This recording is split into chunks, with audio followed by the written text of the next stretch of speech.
Muy buenos días. Dios bendiga a todos. Los invito, hermanos, a que nos ubiquemos en el Evangelio de Juan, capítulo 8, versículo 12. Una vez estemos ubicados allí,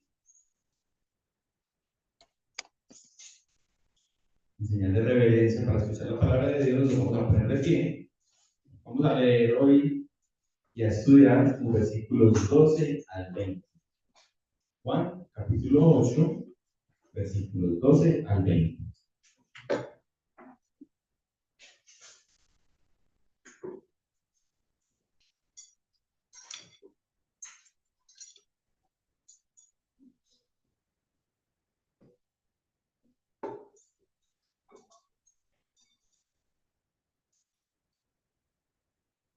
Dice la palabra de Dios.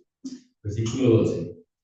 Otra vez Jesús les habló diciendo: Yo soy la luz del mundo. El que me sigue no andará en tinieblas, sino que tendrá la luz de la vida.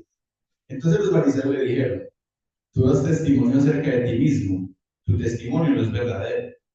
Respondió Jesús y les dijo: Aunque yo doy testimonio acerca de mí mismo, mi testimonio es verdadero, porque sé de dónde he venido y a dónde voy. Pero vosotros no sabéis de dónde vengo ni a dónde voy.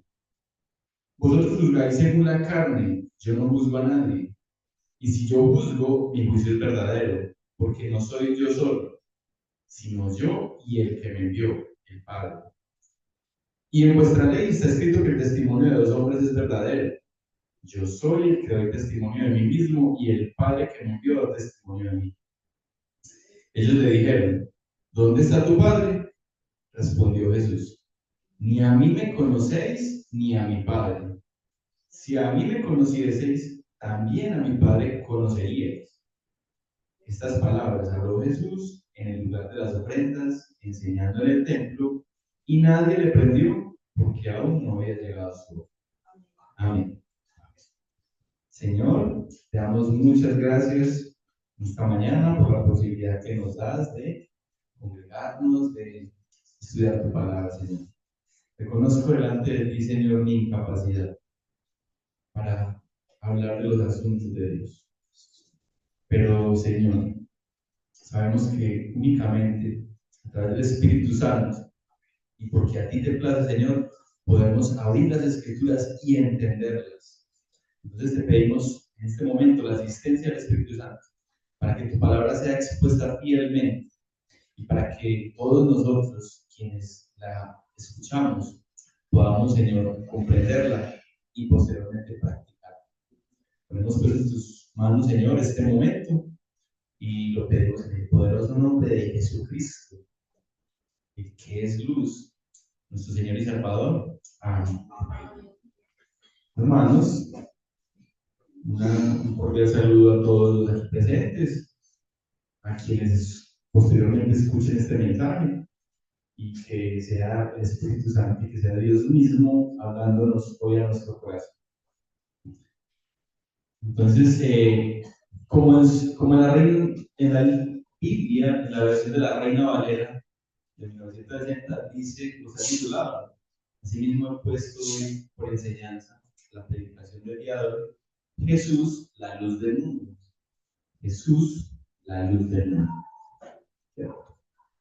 Hermanos, si tomamos el orden del Evangelio de Juan, vemos que la predicación o el episodio que ocurrió hace 8 días es como un paréntesis, es como una interrupción de ese discurso que Jesús venía dando. Terminamos el capítulo 7 en la fiesta de los tabernáculos, Jesús hablando en el templo, ¿cierto?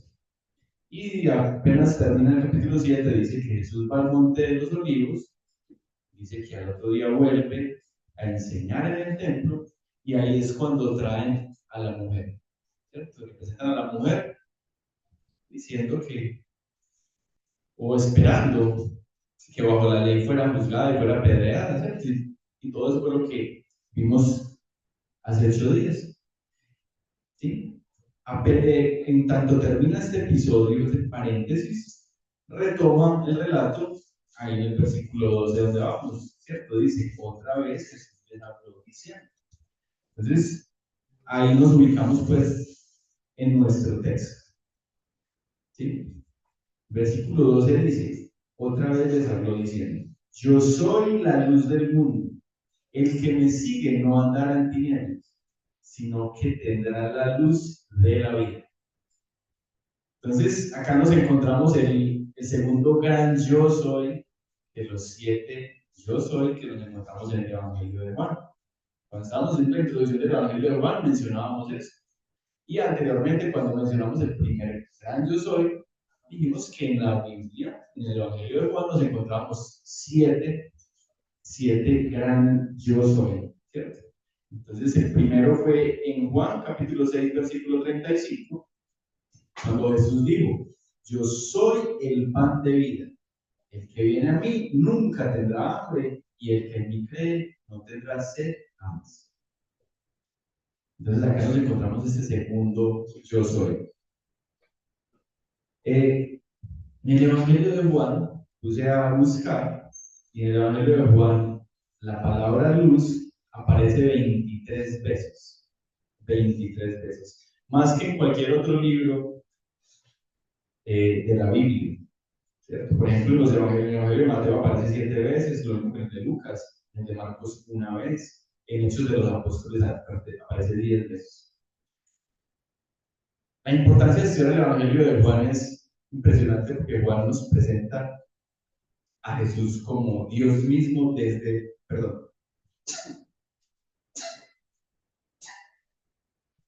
nos presenta a Jesús desde el primer versículo, nos presenta como Dios mismo. Entonces, en el Evangelio de Juan encontramos muchos términos que se repiten muchas más veces que en los otros evangelios. Y todos esos textos, esos términos haciendo alusión a la deidad de Jesús y a las promesas de Dios en Jesús. ¿Sí? Si hablamos o si pensamos de luz, para nosotros de forma natural luz representa muchas cosas. Por ejemplo, representa sabiduría o conocimiento. Contrario a la luz es la oscuridad, ¿cierto? Entonces, mire, cuando uno aprende algo, cuando uno conoce algo, como que se le iluminó, como que lo asociamos a una luz, a un bombillo de forma pues caricaturesca, pero la luz nos representa esa sabiduría, nos representa conocimiento. Y la falta de luz nos representa lo contrario. La luz también nos representa santidad. Siempre asociamos santidad con resplandor, con luz. ¿Qué sería lo contrario en este caso? Pues el pecado. Pecado. La luz también nos representa la vida. ¿Sí? Sale una luz, nace una luz. Entonces asociamos luz con vida o pues, dio a luz. ¿Cierto? Estoy hablando humanamente. Humanamente, para nosotros, ¿qué representa la luz? Entonces, estos son aspectos que para nosotros representa la luz. Ahora, si para nosotros la luz es importante y representa cosas trascendentales en nuestra vida, pensemos en qué representaba la luz para los judíos en aquella época. ¿Qué representaba la luz para los judíos en aquella época? ¿Sí? La luz era un símbolo importante en la fiesta de los tabernáculos. Durante la fiesta, muchos emblemas y ceremonias recordaban la columna de fuego que dio luz a Israel durante el Éxodo. ¿Sí? Entonces, ahora Jesús toma este importante símbolo y lo aplica a sí mismo. Dice, yo soy la luz del mundo. ¿Sí?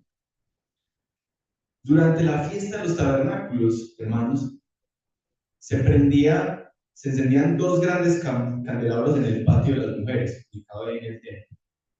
Y estos grandes candelabros alumbraban, dicen pues algunos estudiosos, alumbraban gran parte de Jerusalén. ¿Sí? Y toda la noche se llevaba a cabo una danza festiva alrededor de esa luz. Entonces los judíos rememoraban la columna de fuego que los acompañó en el desierto durante el Éxodo. Los invito a que miremos el texto en Éxodo 40, versículo 36.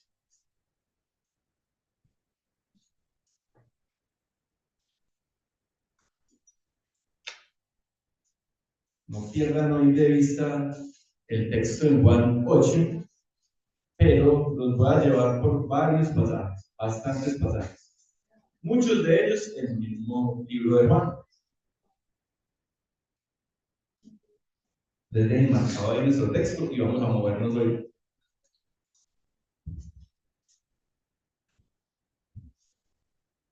Éxodo 40, 36 dice: Y cuando la nube se alzaba del tabernáculo, los hijos de Israel se movían en todas sus jornadas. Pero si la nube no se alzaba, no se movían hasta el día en que ella se alzaba. Porque la nube de Jehová estaba de día sobre el tabernáculo y el fuego estaba de noche sobre él, a vista de toda la casa de Israel en todas sus jornadas. Hermanos, el pueblo de Israel dependía tanto de la columna de fuego que solo avanzaba si la columna avanzaba. ¿Sí? Esta columna de fuego era una guía para el pueblo, era protección para el pueblo. ¿Sí? Entonces el pueblo necesitaba una guía y esa guía era Dios, quien los dirigía y protegía a través de esa columna de fuego. Entonces miren el significado para ellos de la luz. Además, hermanos, la luz en las escrituras hebreas se asocia en muchos pasajes también precisamente con la misma escritura. Dice Salmos 119, 105. Lámpara es a mis pies tu palabra y lumbrera a mi camino. La palabra de Dios es lámpara a mis pies y lumbrera a mi camino. Entonces, la luz también está asociada con la palabra. O el Salmo 43:3 que dice: envía tu luz y tu verdad, estas me guiarán. Tu luz me guiará. Entonces, la luz es guía, la luz es palabra. Y en Juan 1:1 vemos que Jesús es el verbo. Jesús es la palabra misma. Entonces tiene todo el sentido que Jesús, siendo la palabra, siendo el verbo, también es la luz.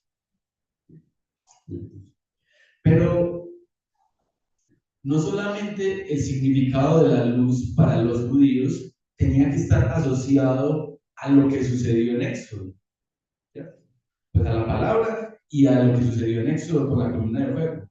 La luz también estaba asociada con la promesa del Mesías. También estaba asociada con la promesa del Mesías.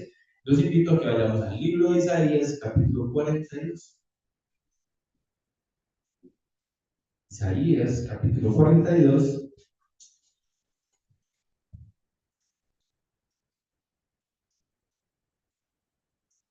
Versículo 6.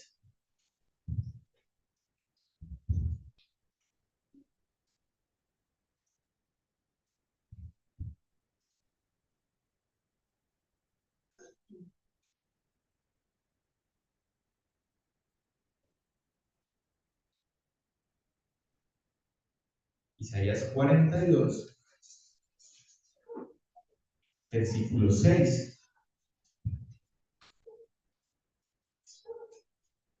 A través del profeta Isaías, Dios está hablando acerca del Mesías y dice: yo Jehová te he llamado en justicia y te sostendré por la mano, te guardaré y te pondré por pacto al pueblo, por luz de las naciones, para que abran los ojos de los ciegos, para que saques de la cárcel a los presos y de casas de prisión a los que moran en tinieblas. Entonces, la promesa de un Mesías que va a ser luz a las naciones y que, entre otras cosas, va a abrir los ojos de los ciegos, sacar a los presos, ¿cierto? Y va a hacer que los que están en tinieblas, aquellos que fueron elegidos y aquellos que creen y que le siguen, salgan de las tinieblas y vengan a él, a la luz. Isaías 49, hermanos. Isaías 49, versículo 6.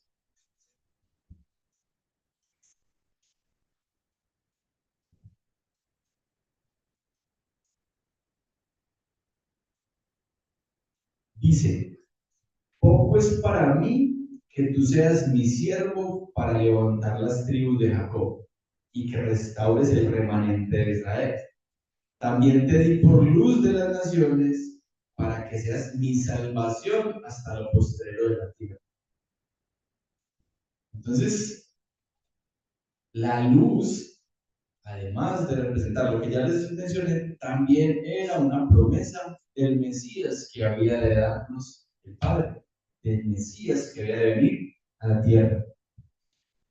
Miren que la metáfora acá es que la luz es guía que ilumina ¿a quién? Al mundo. El mundo se encuentra en tinieblas. Y Jesús es la luz que puede iluminar a ese mundo, que puede sacar al mundo de las tinieblas. Entonces la luz también era una promesa mesiánica.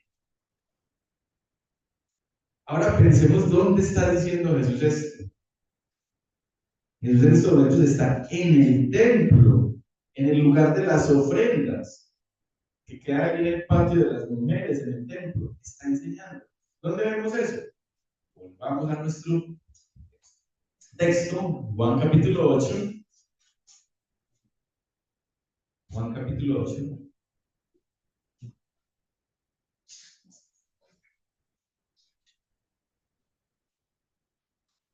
Versículo 20,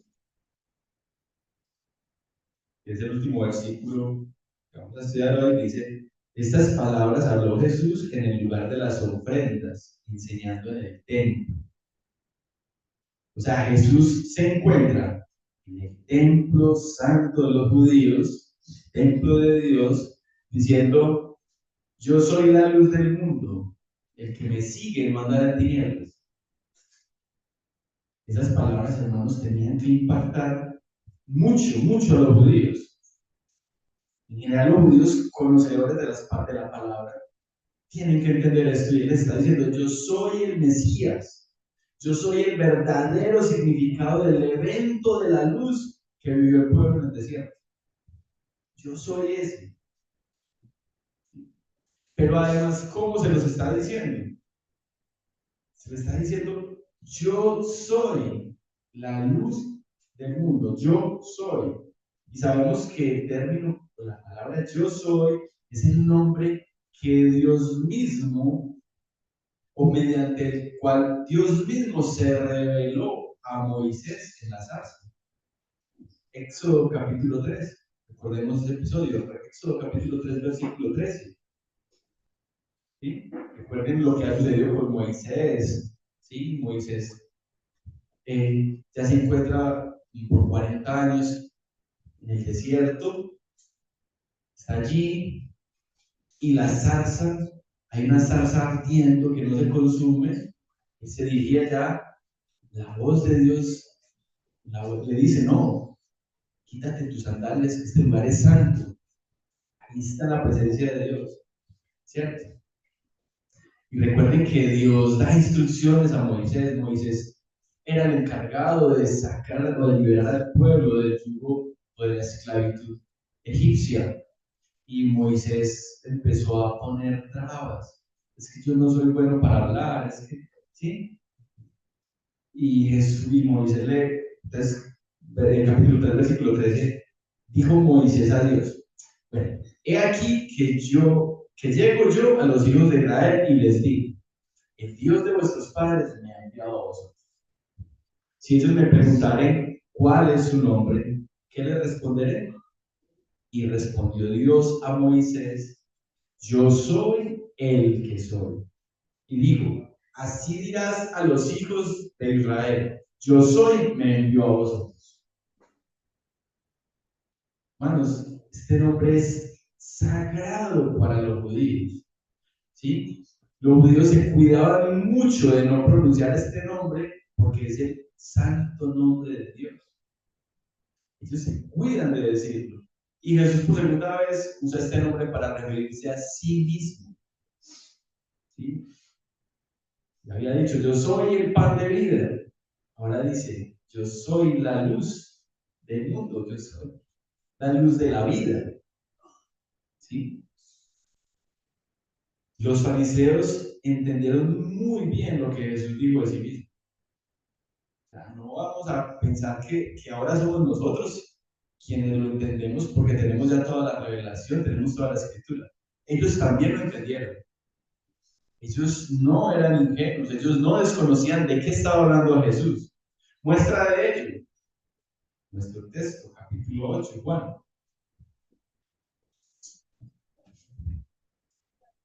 En Juan capítulo 8, al final de este capítulo que estamos estudiando, dice el versículo 58.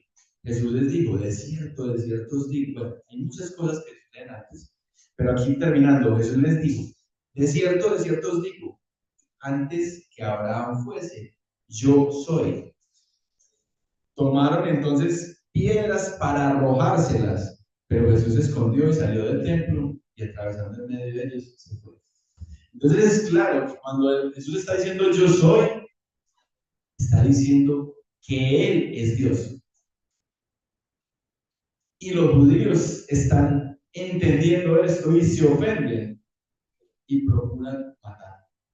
¿Sí? Recordemos que ya los judíos vienen planeando capturar a Jesús, ya los líderes religiosos han mandado alguaciles para que capturen a Jesús. ¿Y lo hicieron por qué? Porque Jesús sanó a un discapacitado, ¿cierto? Sanó a una persona inválida en día de reposo. Pero más que eso, porque además Jesús afirmó ser Dios al hacerse de la misma naturaleza de Él. Entonces, ellos estaban totalmente enojados contra Jesús porque Jesús les estaba diciendo claramente cuál era su naturaleza y Él es de la misma naturaleza del Padre. ¿Sí? Y está tratando de vengarse. Ahora, hermanos, si miramos Juan, ¿qué tanto énfasis hace Juan y hasta ahora ha hecho Juan con respecto a la luz en el libro del Evangelio? Vamos a Juan capítulo 1.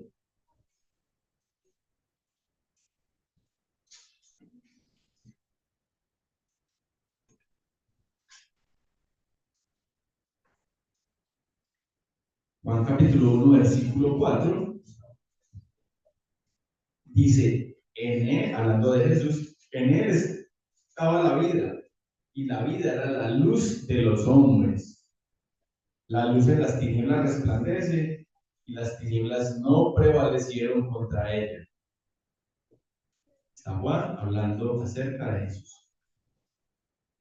Ahí en el versículo 9 del capítulo 1 dice, aquella luz verdadera que alumbra a todo hombre venía a este mundo.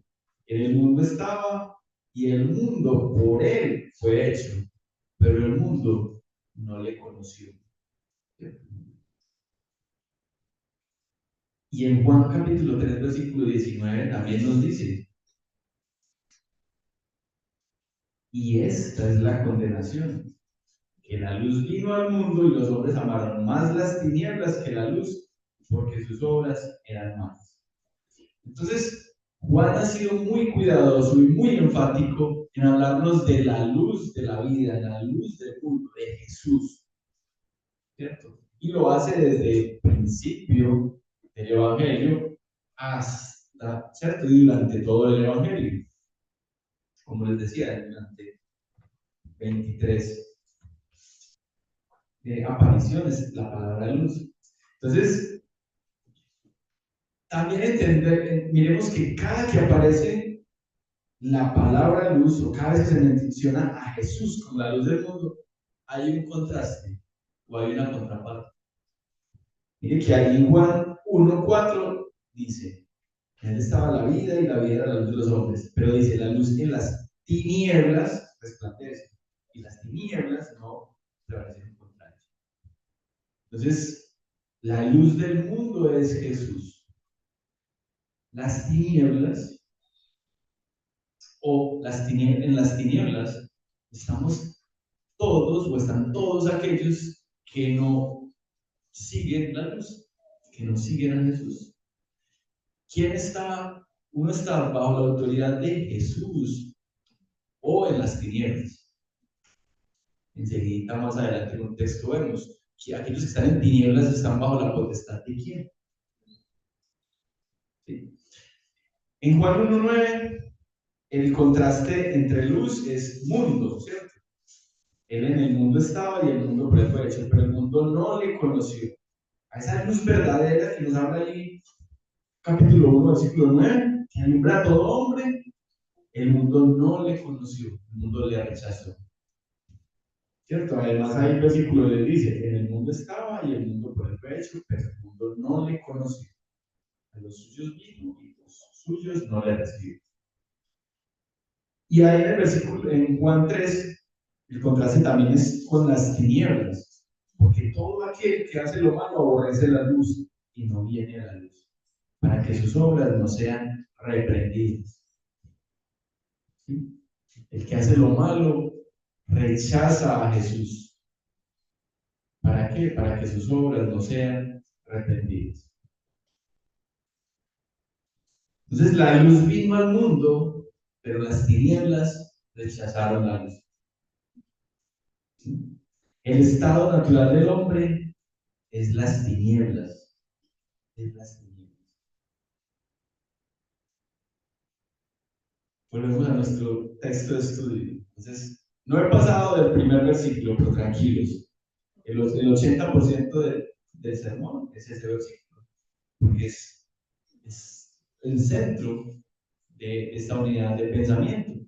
¿Sí? Yo soy la luz del mundo. El que me sigue no andará en tinieblas, sino que tendrá la luz de la vida. Entonces, yo soy la luz del mundo. El que me sigue, ¿sí? Dice, el que me sigue. No dice, síganme los que están en luz, ¿sí? Sino el que me sigue no está en tinieblas. El que me sigue llega a la luz. El que me sigue. O sea, no es un requisito para seguir a Dios, para seguir a Jesús, no es un requisito ser santo. O sea, yo no tengo que ser santo para seguir a Jesús. Ahora, si yo sigo a Jesús, voy en camino a la santidad. ¿Sí? Es como cuando hacemos un análisis, cuando estudiamos el texto de Santiago con respecto a las obras. ¿Sí o no? O sea, no es que seamos salvos por las buenas obras, pero si somos salvos, las buenas obras darán cuenta de nuestra salvación, parafraseando lo que hemos estudiado, ¿cierto? Entonces, para seguir a Jesús no hay que ser santo, pero si sigues a Jesús, vas a ir en camino de la santidad. Tus actos van a dar cuenta de que realmente eres un seguidor de la luz. El que me sigue. Importante también, el que me sigue, no el que escucha de mí o el que sabe quién soy yo, ¿cierto? O el que recita de memoria, ¿sí? La palabra, no, el que me sigue. Ya lo hemos dicho también, lo hemos estudiado muchas veces. No basta con saber quién es Jesús, no basta con reconocer que Él es Dios. Si yo no le recibo, si yo no lo acepto, no lo reconozco como el Señor y Salvador de mi vida, si yo no me arrepiento de mi pecado y le sigo a Él, pues mi fin, ¿cuál va a ser? De cualquier otro pecado, la condenación. Tenemos que seguirle, hay que seguir a Jesús. Dice, el que no me sigue anda en tinieblas. El que no me sigue anda en tinieblas. Juan 12, repito, Juan 12, versículo 35.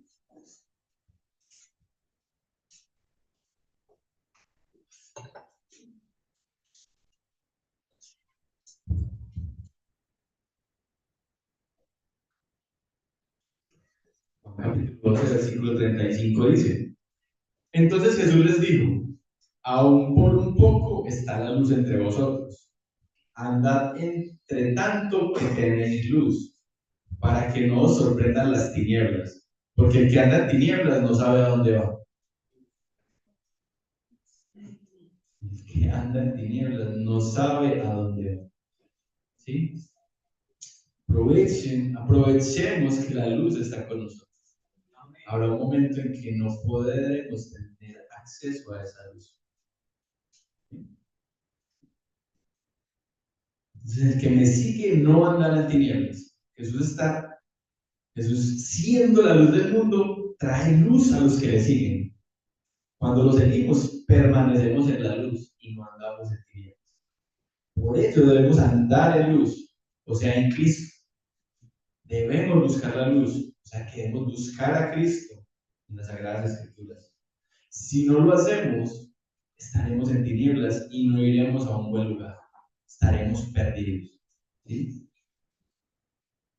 Con respecto a lo que mencioné hace un momento, entonces, ¿quién guía al hombre sin Dios? ¿Quién guía al hombre sin Dios? Lo guía un sistema gobernado por Satanás. Lo guían los deseos de la carne. Efesios capítulo 2. Efesios capítulo 2. Vamos a leer los primeros 3 versículos. Hoy los tengo andando por la Biblia, ¿cierto?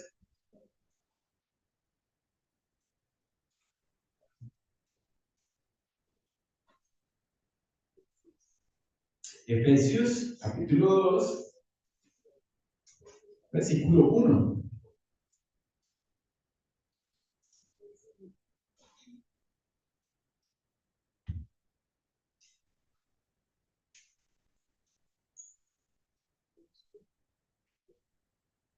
Y Él os dio vida a vosotros cuando estabais muertos en vuestros delitos y pecados, en los cuales anduvisteis en otro tiempo, siguiendo la corriente de este mundo, conforme al príncipe de la potestad del aire, el espíritu que ahora opera en los hijos de desobediencia, entre los cuales también todos nosotros vivimos en otro tiempo en los deseos de nuestra carne, haciendo la voluntad de la carne y de los pensamientos, y éramos por naturaleza hijos de ira, lo mismo que los demás.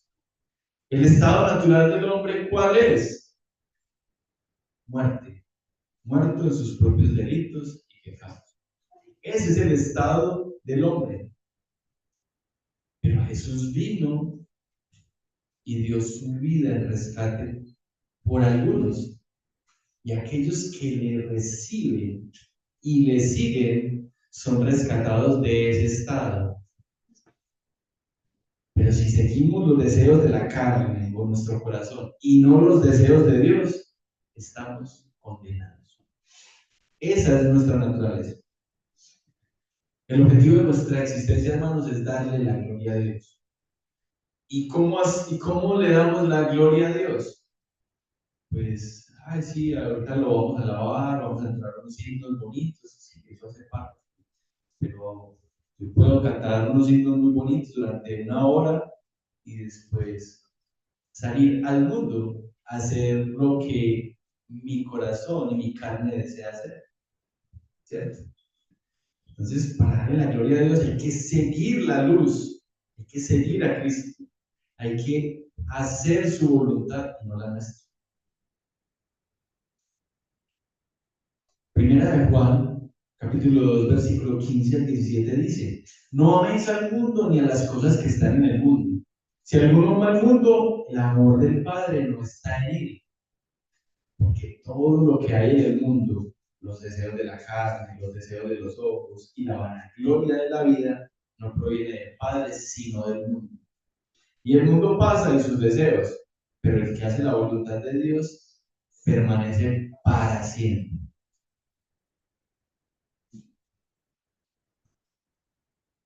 Yo creo que ya ha sido un buen contexto de este versículo 12, ¿cierto? Hemos visto cómo Jesús usa el nombre de Dios para referirse a sí mismo.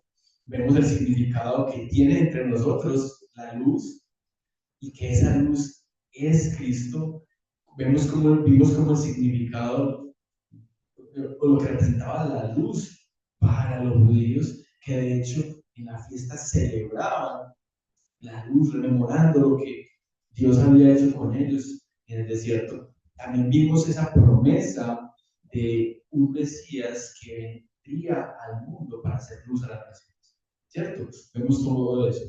Y hemos visto ese contraste entre la luz y las tinieblas, ¿sí? Ese contraste entre la luz y las tinieblas. Uno está en la luz siguiendo a Cristo o en las tinieblas siguiendo los deseos del cuerpo, los deseos de la carne, el mundo, un mundo que está gobernado por el príncipe del cual nos hablaba el pasaje en Efesios, ¿cierto? El príncipe de la potestad del aire, ¿cierto? El espíritu que opera en los hijos desobedientes. Bueno, entonces ahí en nuestro texto de estudio hacemos versículo 13. Versículo 13.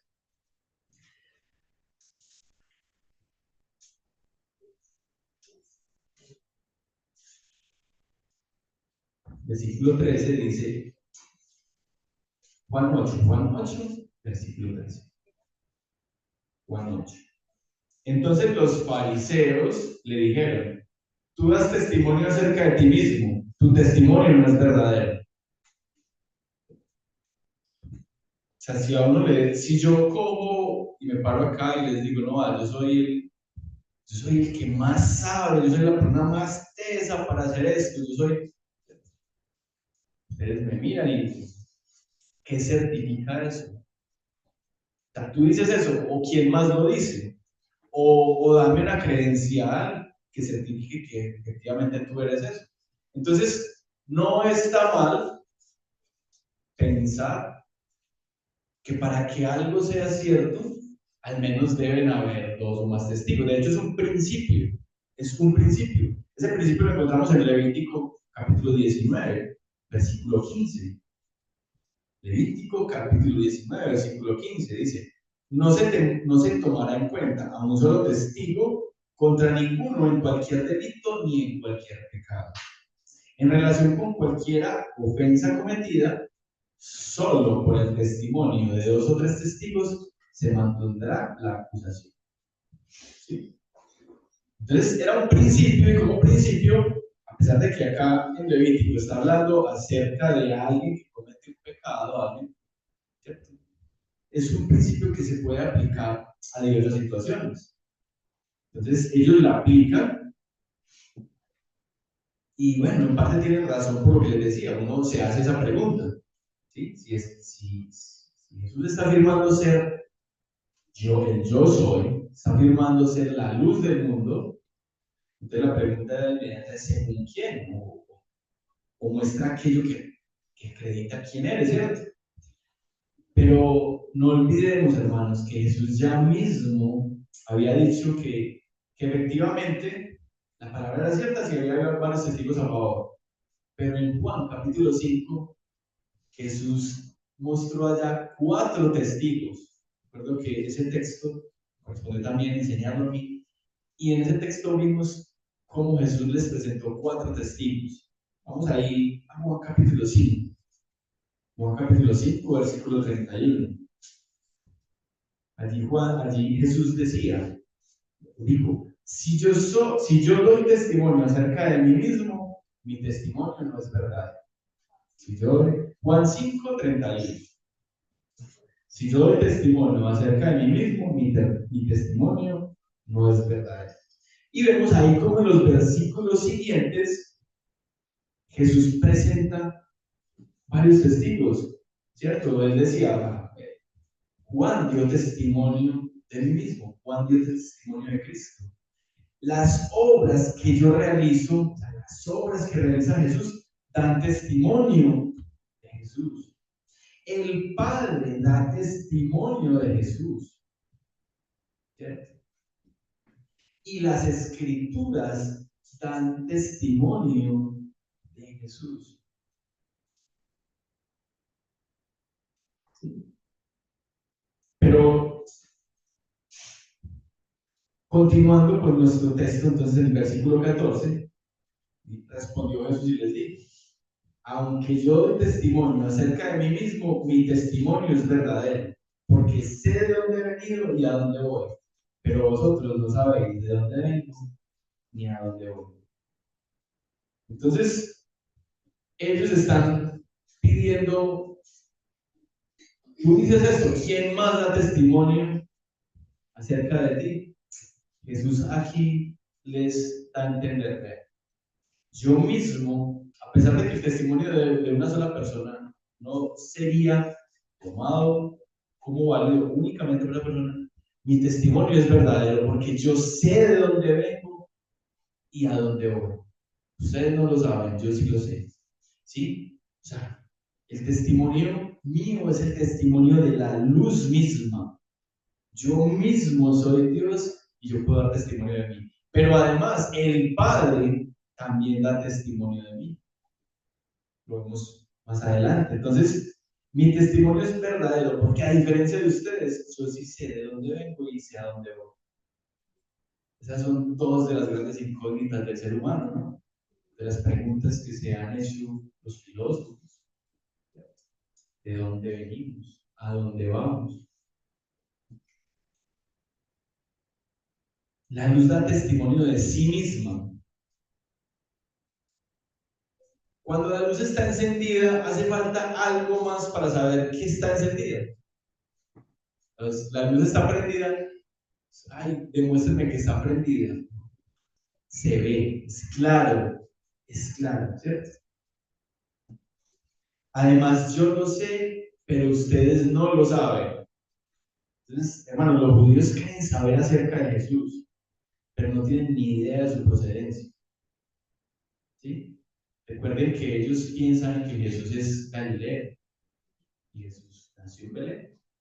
Sí, crió en Galilea, pero nació en Belén. ¿Cierto? Por eso ellos refutan en parte a Jesús como el Mesías, porque el Mesías ha de venir de la aldea, de Belén, de donde es David, el rey David. Ellos desconocen eso, ¿sí?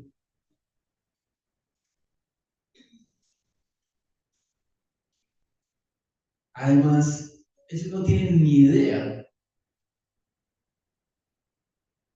de a dónde va Jesús, de cuál es el propósito de Jesús. Y Jesús lo sabe plenamente.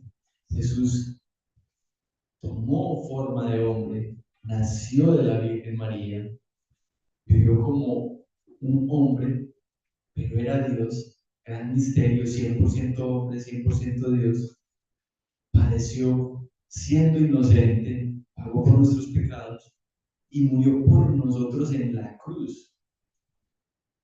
Y esa muerte en la cruz no fue una derrota para Dios, fue la victoria más grande de Dios y fue el propósito para el que Jesús había venido a la tierra. Jesús vino a la tierra a morir por nosotros. Y él sabía esto completamente, los judíos no lo sabían. ¿Sí? Cuando Jesús habla acerca de que él va a ir a un lugar que los judíos no saben, que los fariseos no conocen, en el versículo 22 ellos dicen, ¿a dónde irá este? ¿Se irá a suicidar? ¿O qué? ¿Se irá a suicidar? Porque para ellos, aquellos que se suicidaban, ocupaban un lugar bien particular, los primeros lugares en el infierno. Entonces, ¿a dónde va a ir este? Nosotros no podemos ir, se va a suicidar. ¿O qué? Ellos no conocían ni la procedencia de Jesús, ni a dónde irá Jesús. En cambio, Jesús sabe esto, Jesús es Dios, y Jesús sabe cuál es su propósito, cuál es su propósito en la tierra y cuál es el propósito de su vida y de su muerte. Entonces, los judíos no tienen ni idea de ese propósito. Jesús sí lo sabe y sabe cuál va a ser su destino. Versículo 15. Vosotros juzgáis según la carne, yo no juzgo a nadie.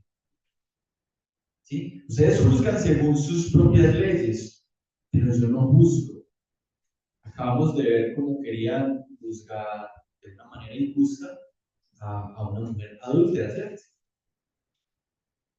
Pero ¿qué dijo, qué dice el Evangelio de Juan, capítulo 3, versículo 17. Evangelio de Juan, capítulo 3, versículo 17.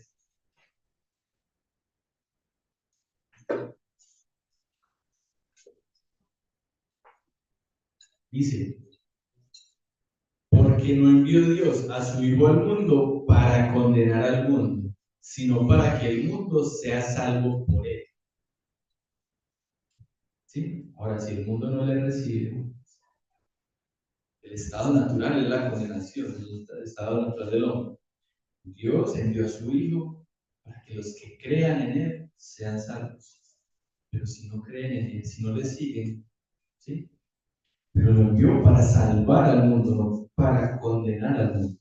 Sí, nuestro Señor Jesucristo tendrá una segunda venida y en ella vendrá como un juez. ¿Cierto? En la primera venida Jesús no vino a juzgar al mundo, vino a salvar al mundo, vino a rescatar a los contemporáneos de él, pero también a todos nosotros. ¿Sí? Versículo 16. ¿Sí? Y si yo juzgo, entonces dice, vosotros juzgáis en una carne, yo no juzgo a nadie. Pero si yo juzgo, mi juicio es verdadero. ¿Por qué? Porque no soy yo solo, sino yo y el que me envió, el Padre. Entonces el testimonio de Jesús es verdadero, porque no es él solo, es él y el Padre.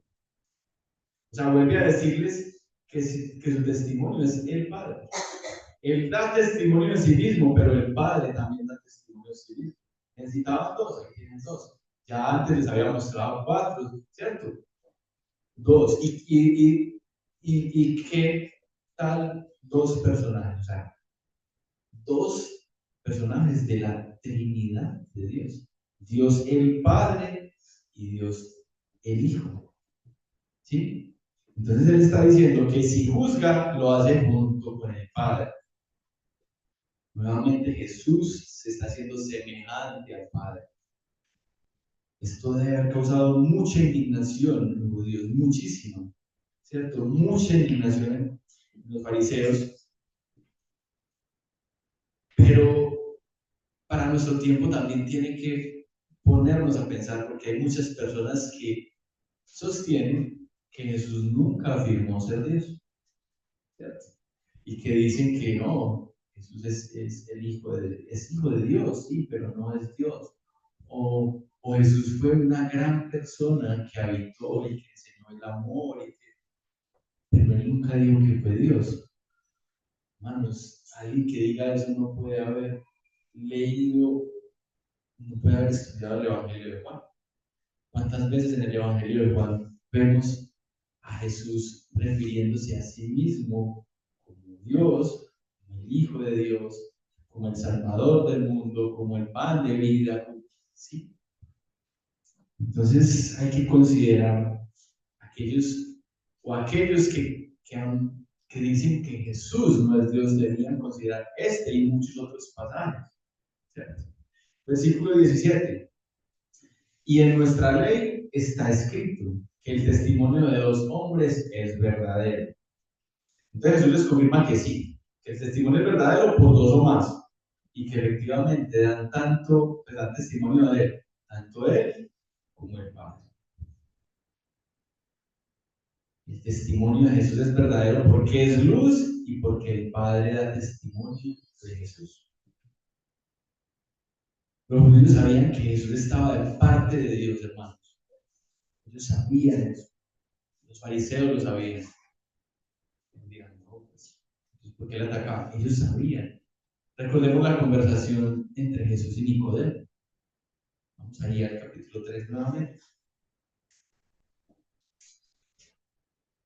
¿Y por qué ellos sabían que estaba de parte de Dios? Porque venía de parte de Dios. Por las cosas que hacía. Precisamente por uno de esos testigos que Jesús les presentó en el capítulo 5. En Juan 3, versículo 2, cuando viene Nicodemo a hablar con Jesús, en la noche, va y le busca y le dice. Entonces está diciendo Juan, de Nicodemo, este vino a Jesús de noche y le dijo, sabemos que has venido de Dios como maestro, porque nadie puede hacer estas señales que tú haces si no está Dios con él. Entonces, hermanos, ellos realmente saben que Jesús es la luz, pero no quieren creerlo, no deciden seguirlo. ¿Sí? Ante las evidencias que Jesús les presenta una y otra vez, los fariseos, en lugar de aceptar y seguir a Jesús, ¿qué es lo que hacen? Lo que hacen es discutir con él, objetarlo a él, burlarse de él, entre otras cosas. ¿Sí? Versículo 19 dice, ellos le dijeron, ¿dónde está tu padre? ¿Dónde está tu padre? No crean, hermanos, que esto es una pregunta ingenua, esto es una pregunta inocente. O sea, Jesús está hablando de que eh, él da testimonio de sí mismo y el Padre da testimonio de sí mismo. Entonces le dicen, entonces dinos dónde está el Padre. No, ellos no le están preguntando por eso. Ellos realmente están insultando a Jesús, están burlándose de Jesús. ¿Sí? Los fariseos muy probablemente dijeron esto con la intención de insultar a Jesús. Se referían a la controversia alrededor del nacimiento de Jesús y a los rumores de que no era una concepción milagrosa, sino algo impuro. ¿Sí? Para nosotros hoy en día, quizás el hecho de que una mujer que no esté casada conciba un hijo, inclusive que poco tiempo después tenga otra pareja y sea este quien levante el hijo, eso para nosotros es muy normal. Pero para un judío, en general para un oriental, eso es la deshonra más tremenda que puede haber. ¿Sí? Entonces ellos lo que están es cuestionando la paternidad de un hombre, de José. Eso es lo que ellos están haciendo, están tratando de disfrutar acerca de esa legitimidad. ¿Sí? Recordemos en el Evangelio de Mateo, en el capítulo 1, está la genealogía de Jesús. Y después está en el texto, dice que José era una buena persona y José no quería dañar a María, pero se da cuenta que ella está encinta y él trata de ir a entregarla, a devolverla ocultamente. Pero entonces se le aparece el ángel en el sueño y le dice, ¿cierto? O sea, María está encinta, va a tener a Emmanuel, que es Dios con nosotros, él va a venir a ser el salvador del pueblo. Y José despierta. Y ya José sabemos cómo actúa. Entonces, quizás se generó ya un rumor acerca de esto. Entonces ellos lo que están haciendo allí es tratando de burlarse o de cuestionar a Jesús hombre. ¿Sí? En lugar de aceptarlo, lo que hacen es insultarlo. Jesús les está hablando de cosas eternas. Él les está diciendo, el que me sigue no andará en tinieblas, sino que tendrá la luz de la vida. Y ellos no solo lo cuestionan, sino que lo insultan, lo buscan apresar, etc. ¿Sí? Pero ¿qué respondió Jesús? Ahí en el texto, Jesús respondió, ni a mí me conocéis, ni a mi Padre. Si a mí me conocieseis, también a mi Padre conoceríais. Entonces, ni a mí conocéis, ni a mi Padre. Entonces, al referirse al linaje de Jesús, los fariseos creyeron tener información dañina o escandalosa sobre él. ¿Cierto? Debieron haber pensado, vamos a ver cómo reacciona cuando revelemos quién es, o la verdad de, ¿sí? Pero en respuesta Jesús les deja claro que no saben nada de él o de su Padre Dios. ¿Sí? Entonces, me están rechazando como si me conocieran. No me conocen, ni conocen al Padre. ¿Cierto? Si supieran que yo soy la luz, también conocerían al Padre. ¿Cierto? Si a mí me conocieseis, también al Padre conoceríais. Entonces, ellos se enorgullecían de su conocimiento de Dios, pero Jesús le dice que no conocen, no saben nada absolutamente de Dios. Lo dice Morris. Y el versículo 20, estas palabras habló Jesús en el lugar de las ofrendas, enseñando en el templo, y nadie le prendió porque aún no había llegado su hora. ¿Sí? Entonces, bueno, recuerda que Jesús estaba presentando un debate con los fariseos en el lugar más público de Jerusalén, justo en el templo. Y aún así, nadie lo capturó. Recuerden que prender es capturar, atrapar. Nadie le atrapó, nadie le capturó, porque aún no había llegado su hora. Pues igual sabemos de la soberanía absoluta de Dios, y no era el momento para que Jesús fuese prendido. Habría un momento posterior, ¿cierto? Entonces, hermanos, ya finalizando, Jesús hizo un contraste entre él, o sea, la luz, y las tinieblas. Jesús hace un llamado a seguirlo, a seguir la luz, ¿cierto? Ante la pregunta, ¿quién da testimonio de que eres la luz? Dice, yo mismo doy testimonio porque yo soy la luz y mi Padre también da testimonio de mí. ¿Sí?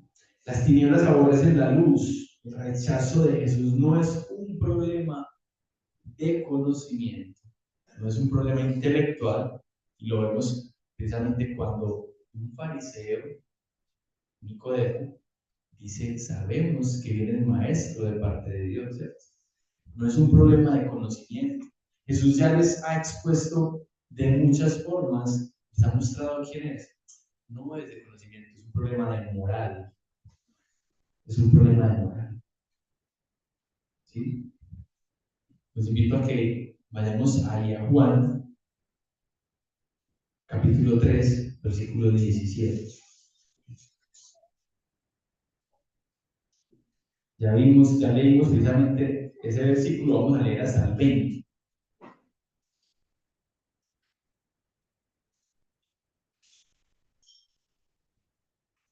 Juan 3, 17. Porque no envió Dios a su Hijo al mundo para condenar al mundo, sino para que el mundo sea salvo por él.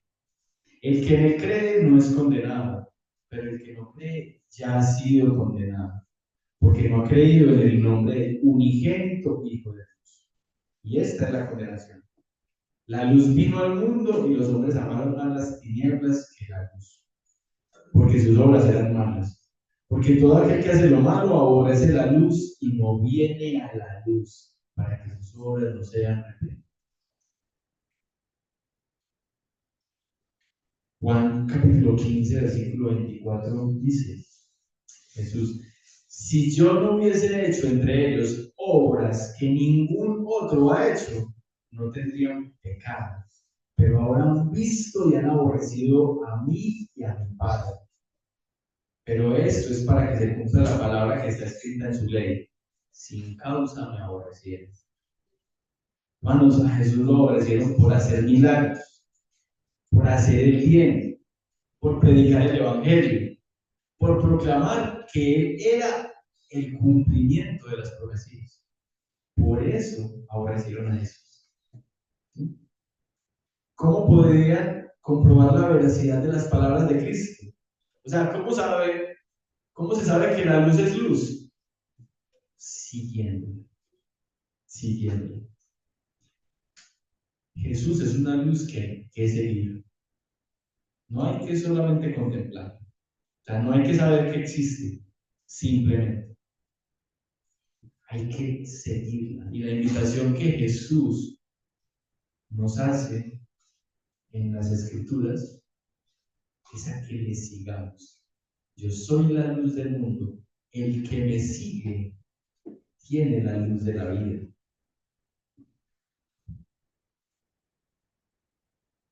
Juan 7:17 dice, el que quiera hacer la voluntad de Dios, conocerá si la doctrina es de Dios o si yo hablo por mi propia cuenta. El que habla por su propia cuenta, su propia gloria busca, pero el que busca la gloria del que le dio, este es verdadero, y no hay en él injusticia. Y primera Juan 2, 4 dice, el que dice, yo le conozco, y no guarda sus mandamientos, el tal es mentiroso y la verdad no está en él. Si nosotros, hermanos, decimos que somos seguidores de Cristo, tenemos que vivir obedeciendo a Cristo, ¿cierto? Seguirle nos implica tomar decisiones. Y nuestros actos dan cuenta si realmente somos seguidores o si andamos en tinieblas. ¿De acuerdo? Aplicaciones, ya para terminar. Aplicaciones. Hay que seguir la luz, hermanos. O sea, hay que seguir a Cristo. Quien no sigue la luz, perdón, quien sigue la luz tiene vida eterna. Y quien no la sigue está en tinieblas. Y su estado natural es la condenación. Otra aplicación. Para seguir la luz no hay que ser santo. Se va en camino de la santidad por seguir a la luz. O sea, por seguir a Cristo. Otra aplicación también es que frente al mensaje de la luz se tienen dos opciones. Una, aceptar a Cristo y seguirle, o como los fariseos, discutir, insultar, rechazar, justificar nuestro actuar estando apartados de Dios. Y otra, la última aplicación es, que he tomado es, la única forma de conocer al Padre es siguiendo la luz, o sea, siguiendo a Dios el Hijo. Jesús es el camino y la verdad y la vida, ¿cierto? Es el único camino hacia el Padre. No podemos conocer al Padre si no conocemos a Dios. Amén. Amado Dios, te damos gracias en esta mañana por tu palabra, Señor. Te damos gracias por ella porque ella es viva y eficaz y ella cumple el propósito para el cual tú la has enviado. Te damos gracias por ella. Te damos gracias, Señor, hoy por Jesús, que es la luz de la vida. Te damos gracias, Señor, por enviarlo al mundo para enseñarnos sobre la vida que debemos vivir. Y también, Señor, para morir por nuestros pecados. Te damos gracias, Dios, por esa luz de la vida. Ayúdanos, Dios, a seguir la luz de Cristo. Ayúdanos, Señor, a que no vivamos según nuestros deseos, sino según tu voluntad. Y, Señor, reconocemos plenamente que Jesús es la luz de la vida. Pero te pedimos que por medio de la obra de Cristo, que esa obra de Cristo en nuestra vida sirva para que nosotros seamos luz en el mundo. La luz es Cristo, pero nosotros podemos ser luz a los lugares donde vayamos si tú lo permites. Entonces te pedimos, Dios, que en este mundo podamos reflejar una pequeña porción de Cristo a través de nuestra vida. ¿Sí? Que si es tu voluntad, mediante ese reflejo, otros te conozcan y te sigan, entendiendo obviamente, Señor, que la obra la haces tú y tú la haces por medio de la palabra. Entonces te pedimos, Dios, que la luz de Cristo, que tu palabra llegue a cuantos tú has escogido desde antes de la fundación del mundo. Y si allí están incluidos nuestros familiares, nuestros amigos, las personas a las que amamos, Señor, pues te lo agradeceríamos mucho. Reconocemos, Señor, tu santidad, tu amor, tu misericordia, pero también tu soberanía. Te damos gracias, Dios, por esta palabra. Lo hacemos en el poderoso nombre de Jesucristo, nuestro Señor y Salvador. Amén.